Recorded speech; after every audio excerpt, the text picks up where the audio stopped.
gave France 1 month to withdraw its troops as it ended a military accord that allowed French troops to fight insurgents on its territory, citing a wish for the country to defend itself. The departure marks a new chapter in Burkina Faso with a battle with Islamist groups linked to Al-Qaeda and Islamic State, which have taken over large places of land and displaced millions of people in the wider Sahel region just south of the Sahara. In a statement, the General Staff of the Burkinabe Armed Forces said it had participated with the leadership of France's Sabre Special Forces in a solemn flag-lowering ceremony marking the official end of the task force's operation on Burkinabe soil. The French Armed Forces Ministry did not respond to a request for a comment. The departure for about 400 French soldiers, special forces from Burkina Faso, follows a sharp deterioration in relationships that included Ouagadougou asking France to recall its ambassador last year. Protests by opponents of the French military presence increased sharply, and partly due to perceptions that France had not done enough to curb the insurgents. Over a past week, a small group of anti-French protesters has met each evening in Ouagadougou to watch out for signs of French withdrawal. Some of the group also held Russian flags, a sign of the complicated political undercurrents shaping the region. Burkina Faso and neighboring Mali are ruled by military juntas, which seized power by force in the last 2 years, promising to improve security and look beyond their traditional allies for support. France withdrew its forces from Mali last year after the junta there started working with Russian military contractors. Ghana has accused Burkina Faso of hiring mercenaries from Russia's Wagner Group, prompting Burkina's interim president to deny such forces were in the country.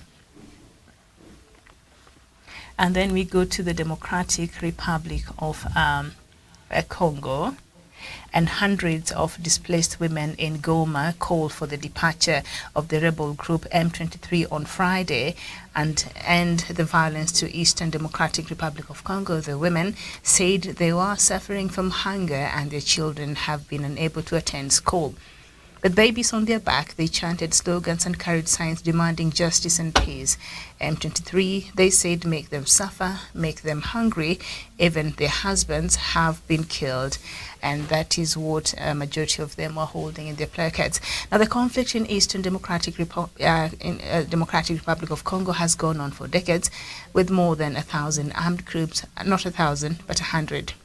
Armed groups fighting for control over valuable mineral resources, while others protect their communities, and has triggered an exodus of refugees. The demonstration took place while the East African heads of state were meeting in Addis Ababa at a special summit to discuss the security issue in Eastern DRC. The day before the protest, the Congolese army clashed with the M23 rebels a few kilometers from Goma.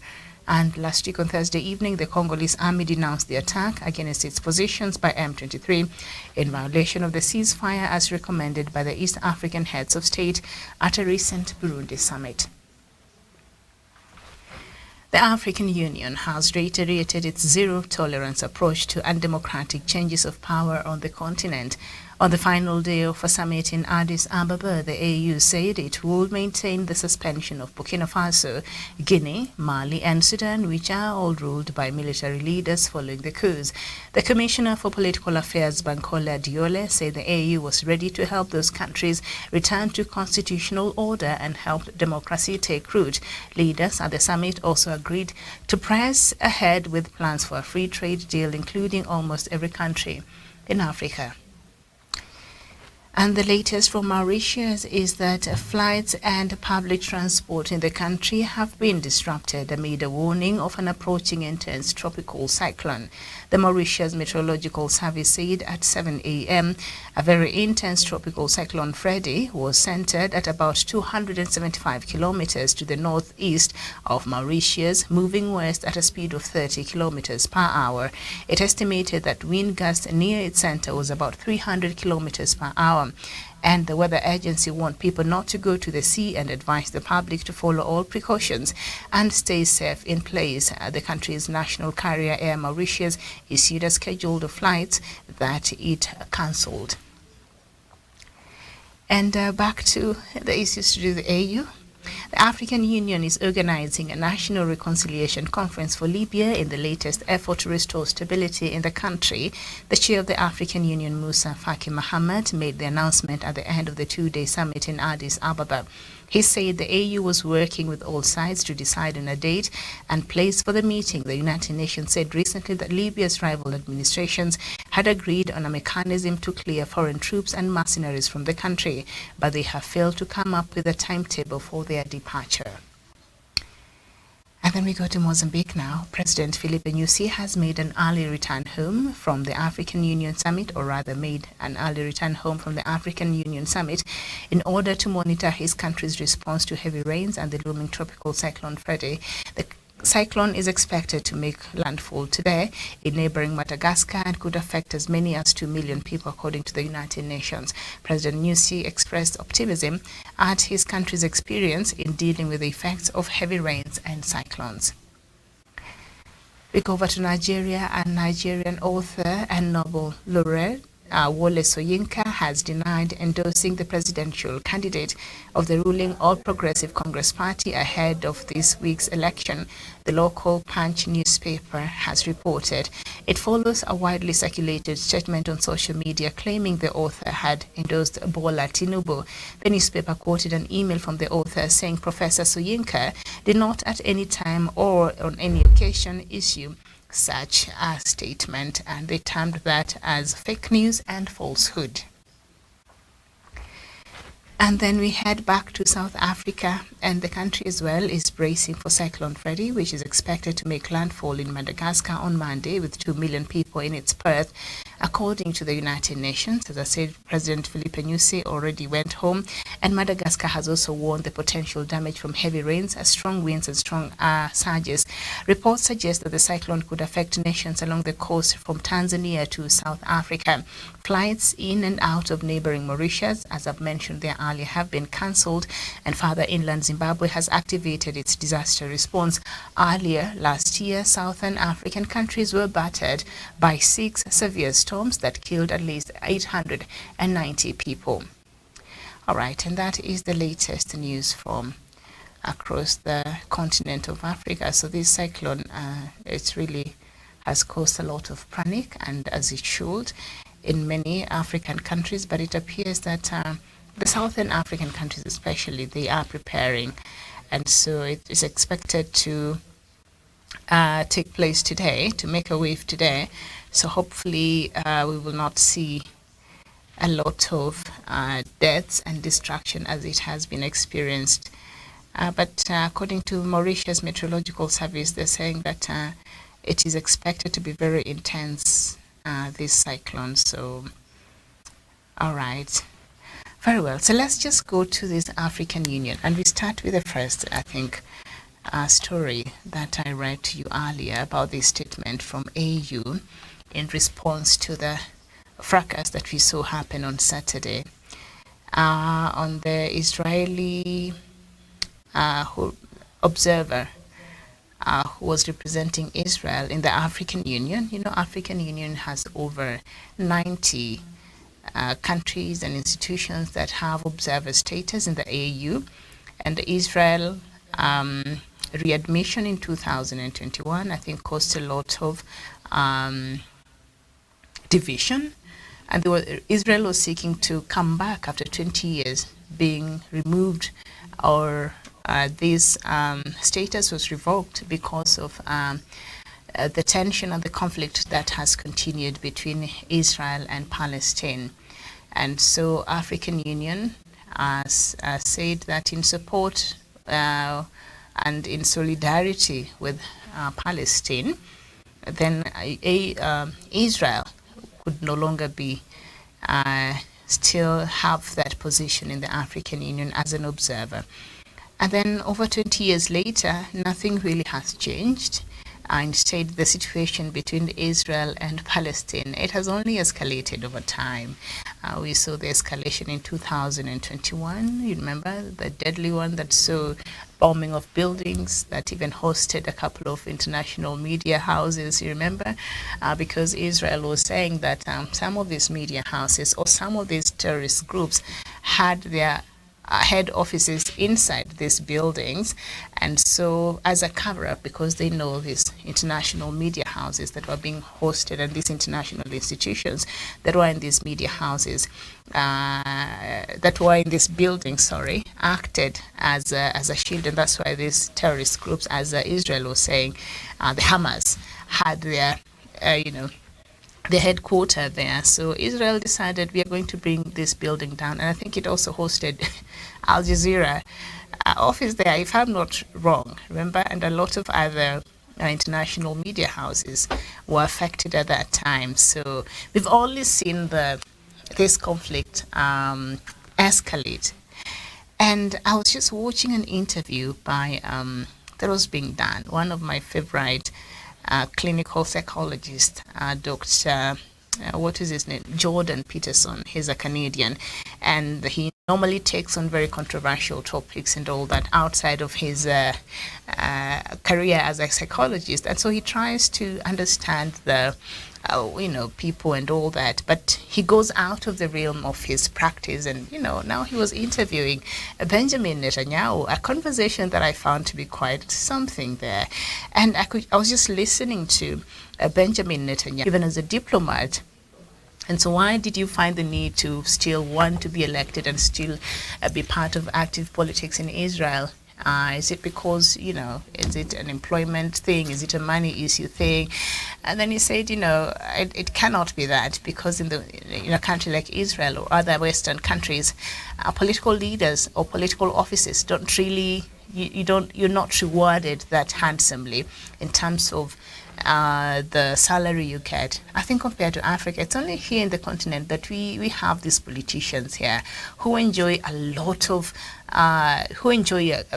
good salary, and also other perks that comes with them being people's representatives, which I find to be quite awkward, owing to the fact that a lot of our economies cannot really even support this, but it happens. But it's so weird. And the countries which can actually afford to give their leaders this kind of luxury and good parks and salaries, you find that these members of parliament and these prime ministers are taking public transport, riding bicycles to work, and it's just normal. So that is something that I've never really reconciled in my mind, why we engage so much in public wastage. But that aside, Benjamin Netanyahu said, for him, if it was about money, then he would not consider taking back or looking for or seeking to be re-elected as a prime minister, because that has not come with a lot of economic, financial, perks like that. It's not much compared to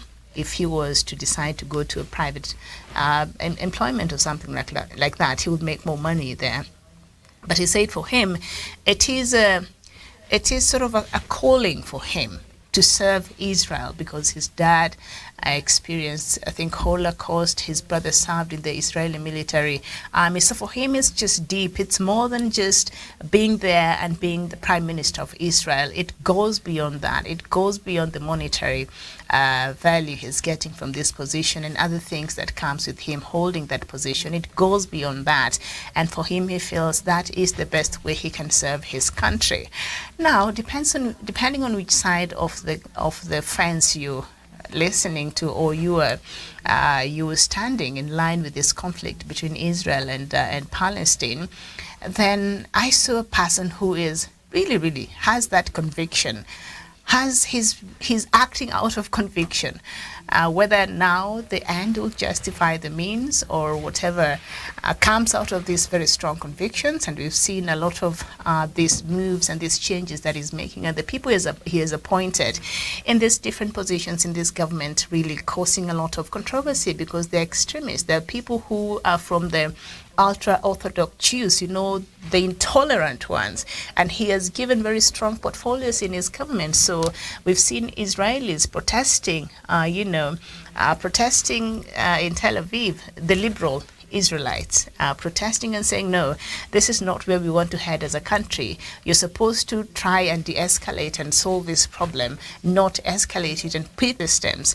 And you can always look at them from maybe four perspectives. From the individual level, from the state level, we have the community level, and we have the international systems level. And you'll find that an individual at the helm of, say, Benjamin Netanyahu, and his conviction and how he believes and what he's passionate about and all that, and he believes Israel has a right to be where it is, and it is Arabs who are the invaders, it is the Arabs, the Palestinians who are the colonizers, because Palestine has always referred to Israel as colonizers. But he's saying, no, let's go back to the Bible, because that is his main point of reference, and all that.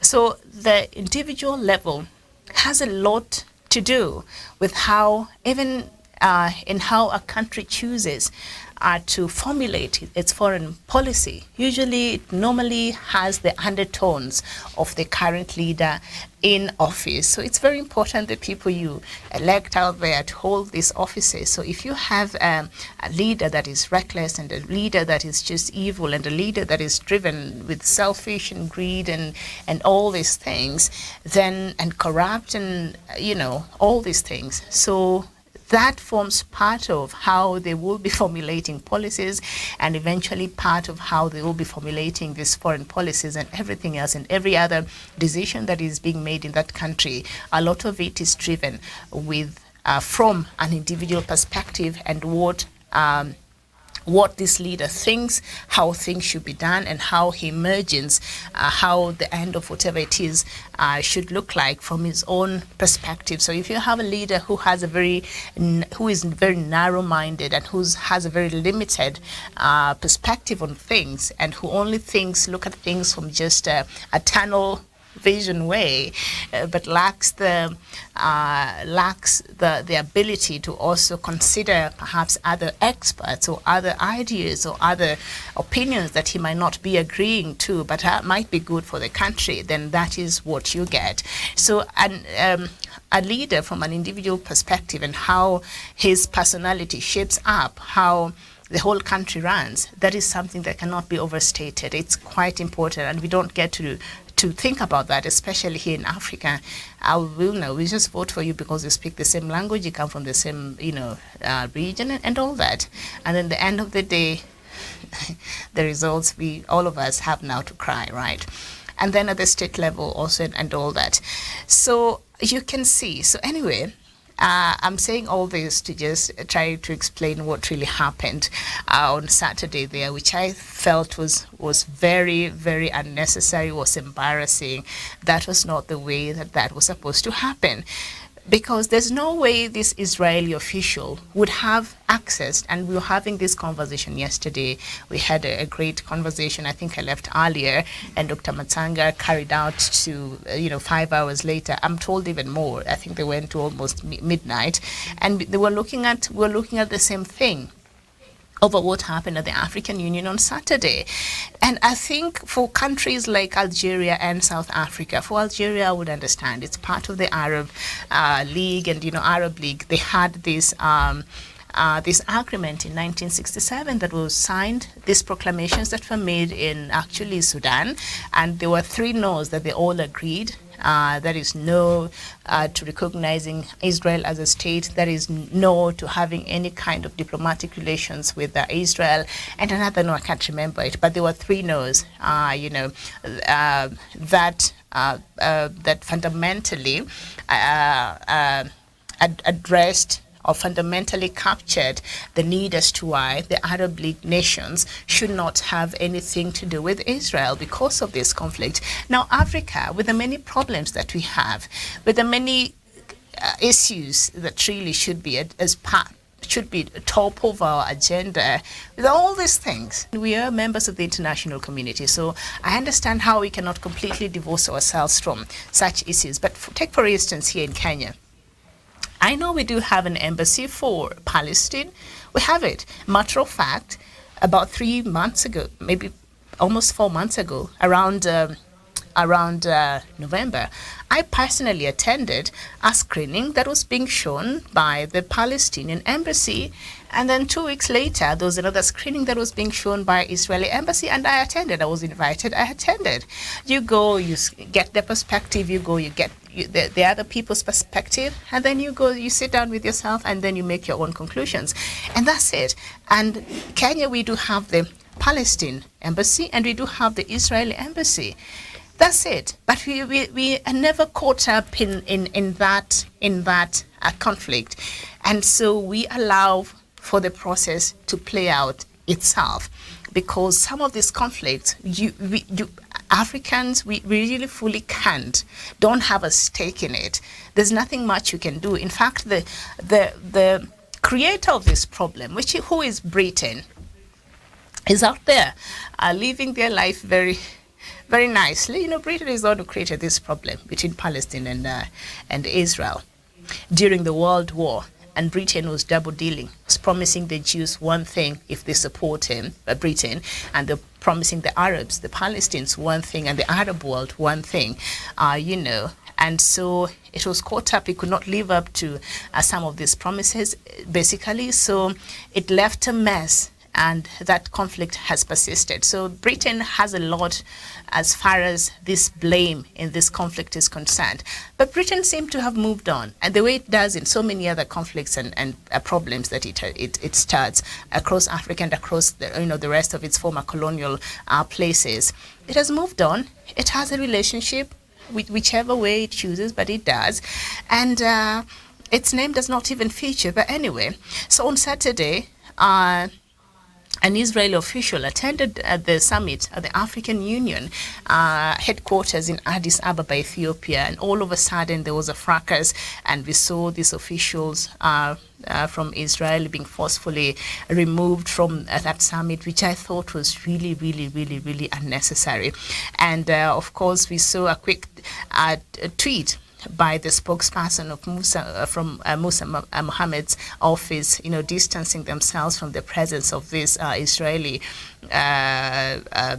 official. First of all, as Dr. Matanga explained to us, because he's been there before, and I would imagine also, that is not a place that you can just access like that. You need proper accreditation. It's a whole process for you to get accreditation and be allowed to enter. You need badges. You need something to show that you've been invited there. And all these observers, all these people who have the observer status, usually they attend these meetings through invitations. So I don't think there's a way that Israel would send its officials there as an observer without having received, some invitation of some kind. But let's hear what Musa Faki is saying. He said, last year we discussed the question of Israel's status as an observer in the African Union. This is a statement from Musa Faki, that is the AU Commission head. Musa Faki, and he said, last year we discussed the question of Israel's status as an observer in the African Union. Following these various discussions, the conference decided to set up an ad hoc committee of heads of state in the question, which means that the statute is suspended until this committee can deliberate. And so we did not invite Israeli officials to our summit. That's what he said. We found that there is a personality who entered the room with a badge, and naturally we asked him to leave the premises. So where did he get the badge? African Union. I'm embarrassed. Now, we are in the process of making the necessary investigations because he does not reside here. He came from Israel, and whenever someone arrives here, he is invited. He is invited by the chairperson of the African. Okay, let me just take that slowly because I need to make sure that I really understand what Musa Faki is saying. We are in the process of making the necessary investigations because this person that came does not reside in Addis Ababa. He came all the way from Israel, and whenever someone arrives here, he is invited. So what do you mean? They're invited when they arrive in Addis Ababa, or they're invited before they leave their countries and come and attend this summit? So I'm confused on that. So wherever someone arrives here, he's invited. Or he tried to mean they speak French. in Chad, I think. So maybe he's having a bit of a problem with expressing himself clearly in English grammar. So I think he's saying for a person to have arrived in Addis Ababa, they must have been invited. But for this official, he was not invited. So he is invited by the chairperson of the African Union. So for you to have showed up there, then you must have been invited by the chair of African Union, so Moussa Faki, who invited this official. But Moussa Faki is saying the official was not invited. Okay, but he had an African Union badge, accreditation, showing that he was invited. Now, following Saturday's incident that went viral on social media, the Israeli regime accused what it called a handful of extremist states like Algeria and South Africa of being behind this action. Now, I leave Algeria out of this because Algeria is a member of the Arab League, and Algeria, I believe, does not even have an Israeli embassy in its country. So that is that. Israel has its embassy in the continent. About 40 or so countries have it has diplomatic relations, including, now it is South Africa that I have a serious problem with. If it is, because South Africa has been leading the crusade in SADC, and having other countries also from SADC join in refusing to grant Israel an observer status. And by the way, I'm not in any side. I'm just trying to be objective with this discussion this afternoon.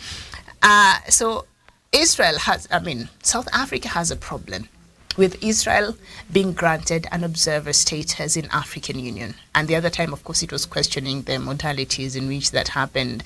There was a vote that was taken, and 21 members did not support that, including South Africa, but others supported that. But it requires about 2/3 of the membership for a country or an entity that wants to have an observer mission in AU to be granted that. So 21, when the vote was being taken, 21 countries were not in support of that. Okay, so that meant it was short with just a couple for it to have met the 2/3 required numbers. But if that is not met, according to the African Union procedure in such matters, the committee that Moussa Faki leads have sort of a duty to make certain decisions, really. That is what the African Union rules and protocols dictates. So if you went and looked further, you would see that that decision that Moussa Faki had actually made unilaterally, I think that was the problem. He made a unilateral decision, even after the vote that did not garner the required 2/3, to just issue Israel with an observer status, to give Israel that. So that did not sit well and divided the African Union. But still, the commission that he heads has a right to some extent to do that if there's no consensus in line with the numbers that are required according to the African Union statutes. Now, South Africa has been opposed having Israel having an observer status in African Union. But South Africa has Israeli embassy in its administrative capital, and South Africa has its own embassy in Tel Aviv. So if you really are supporting this cause and you truly believe in your position and your support to Palestine, then I think the most honest thing you can do, South Africa, is severe diplomatic ties with Israel. Because you can't have a working, healthy, bilateral diplomatic relationship with Israel as it is right now, which is working for the benefit of your country and for the benefit of Israel. But you have a nerve not to want Israel to be part of the observer mission in African Union. I think it is that hypocrisy that I called out yesterday, and it is that kind of hypocrisy that I'm calling out right now. Algeria does not have Israeli embassy in its country, and Algeria does not have an embassy in Israel because they're honoring that agreement as part of the Arab League. So they're there. So I can understand their position fully. So they're saying in line with the agreement in the Arab League, and they are a member there, So I'm anywhere that Israel appears, Algeria has a duty to fight whatever it is they have to fight about Israel and all it stands for. So granted, for the reasons that we all know about. But for South Africa, I think it's quite hypocritical. You can't say that you're standing with the people of Palestine and you're standing, Palestine is not a state yet. Because of the political, also politics there in the UN and the international system. But Israel is a country, right? Is a state, right? It is a recognized state. So if you truly believe in this cause, and you're truly against what Israel is doing, then you're strongly opposing it like you are doing. I've said in Kenya we do have both embassies, Palestine and Israel. That means Kenya, through having that in the diplomatic circles, Kenya has recognized Israel as a state, even if not officially, but for it having its embassy here, Kenya has given that recognition, one of other ways of recognition. But, according to legally, Palestine is not a state, but by Kenya doing that, we recognize it and we lend our support. But we also have Israeli embassy. But what we have done, as I have explained, we've stayed out of that conflict. We are not really involved like that, But South Africa has been very vocal against Israel, and it has been calling out Israel, and it has been on Israel's neck. But South Africa does not have a problem having Israel's embassy in their country. I think that is very hypocritical, South Africa, and you have to choose. You have to choose how you stand, and you have to choose actually what issues you're making noise about. And we saw that you have to pick which side. If you truly believe in what you're saying, then you have to go all the way so that you're able to gain respect in your stand. Otherwise, I think you're being very hypocritical. And I think that how this thing happened and how they ejected this official from the African Union, I think was quite shameful, was quite unnecessary, and there are proper means and ways that you don't get to embarrass somebody like that. I think it's really unnecessary, and it was so uncouth. There are ways you can do things properly, surely. Not like that. We should be better than that.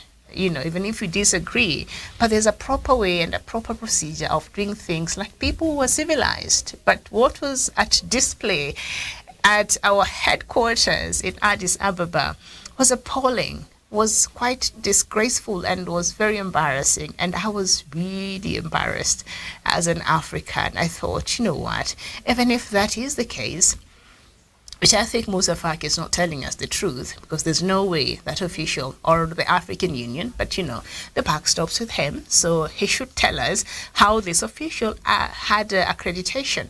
There's no way he would have accessed that conference center without accreditation, proper accreditation from the African Union. Okay? There's no way. So there has to be somebody in the African Union that gave accreditation to this Israeli official, and then now to test the waters, and now see what happened.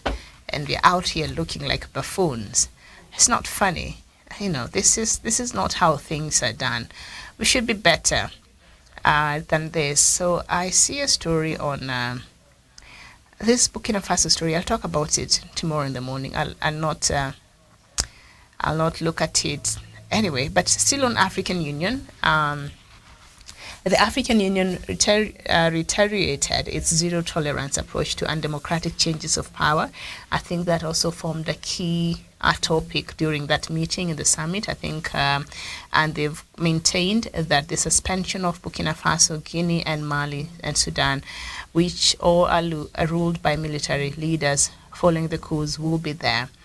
And the leadership, the junta leaders in these countries, could not be allowed to go to attend that summit, but they did send some representatives from their countries to the summit, and these representatives were there for a charm offensive and shuttle diplomacy to try to have their countries reinstated back in the African Union. I will not even labor on this. I think the law is very clear, and the rules and procedures in the African Union are very clear. If you're a country that is headed by a military ruler or leader, you cannot be part of the African Union. That is how that has been working, and we can't start changing these laws right now. So these 4 countries might need to do themselves a favor and do the right thing if they still want to be the African Union, and just necessitate for a transition that will allow a civilian rule and that will have them back in the good graces of this wonderful African Union we have. I almost used the word that might not have been appropriate, but African Union is such an embarrassment, and how they operate there, it is such an embarrassment. And of course, during this meeting, still in the African Union, that's all we're going to look at. I just have a few more minutes. It said that it's organizing a national reconciliation conference for Libya in its latest effort to restore stability in the country. The chair of the AU, Moussa Faki, made the announcement at the end of the 2-day summit in Addis Ababa. He said AU was working with all sides to decide on a date and place for the meeting. The United Nations said recently that Libya's rival administrations had agreed on a mechanism to clear foreign troops and mercenaries from the country, but they have failed to come up with a timetable for their departure. So Libya featured during this summit, and now the AU will be organizing for a reconciliation meeting. I'd like to sit here and clap for this and say, wow, how nice. African Union picked one very important issue in this continent and actually talked about it. But that would not have been the first time. And we've not seen any tangible progress being made in Libya. So I don't know if I want to even put any kind of hope in this process that is being led by African Union. There is another process that I think Germany had picked, and it seemed to have been moving very well. I don't know what had happened. I think after Angela Merkel left, maybe the new lead, COVID happened. Well, it was after COVID. Well, the invasion in Ukraine happened, and I think now they're just focusing on that, and then the new chancellor came in. But still, Germany seems to have had, because it doesn't have like major interest there. So in such a situation like Libya, you need people who don't have interest and any motive behind their decisions to even want to be part of this mediation or to lead this mediation or this reconciliation, as they're now saying. So African Union leading this process, I'm not sure if you're going to get anything tangible out of this. I'm quite skeptical. I can't even be cautiously optimistic on this one. I'm just not optimistic at all. based on the previous records and the previous attempts and the lack of seriousness and the lack of dedication and the other external influences that take over the AU process, and also that drive this process really.